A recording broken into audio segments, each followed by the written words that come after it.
Ассаламу алейкум жалпы жамаат туугандар, саламатсыздарбы? Туткан орозоңуздар кабыл болсун. Бизге WhatsApp аркылуу видео келип түшкөн. Москвада биздин бир тууганыбыз документин жоготуп көчөдө калыптыр. Ким тааныган болсо, ким билген болсо кайрылып коңуздар. Куршаптын поворотунан болот экен. Запи деген кишинин уулу Юсупов Абдуразак көчөсүнөн. Анын ордунда биздин эле байкелерибиз, биздин эле иңдерибиз болуп калышы мүмкүн эле. Ошого туугандар кайдыгер карабайлы, жардам берейли. Көп түкүрсөк көл болот дегендей.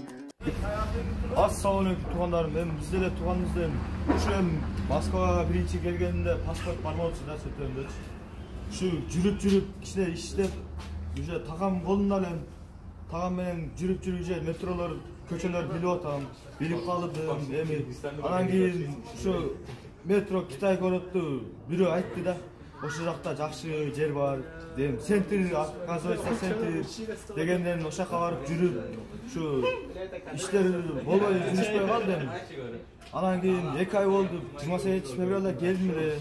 Жакшы ой менен келип эле ушу жерде жүрөм азыр, Дагестанда.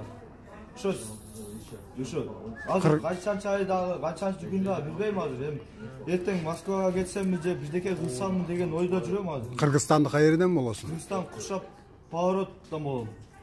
Бердани деген авам бар, Куршапта, шагында болот. Ол кой сатат, мал салып. Документтерди кайерден жоготтуң? Документти Касой бул. Кыргызча эле сүйлөй берчи. Налево. Сол жакта бассаңар, Касойдун сол жагына бассаңар, прямой метрода трамвайын өтөт.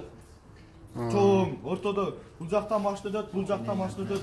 Ошол жакта жоготкон кичине курсагым ачып, 1-2 күндө жакшы тамактанбай өзү апти жок болуп эле. Атаң аты ким? Атам аты Запи. Куршаптын Бакы, Тумар. Ассаламу алейкум. Деген адамдар бар. Апаң аты ким? Апам аты Кенжеш, Башбулактан болот. Номерлерин билесиңби? Номерлерин билем. Айтчы апаң номерин, атаң номерин. Плюс 996 501 2 46 444. Ушул номерде менин досум бар. Твой родной есть. Как? Все, болду, майли.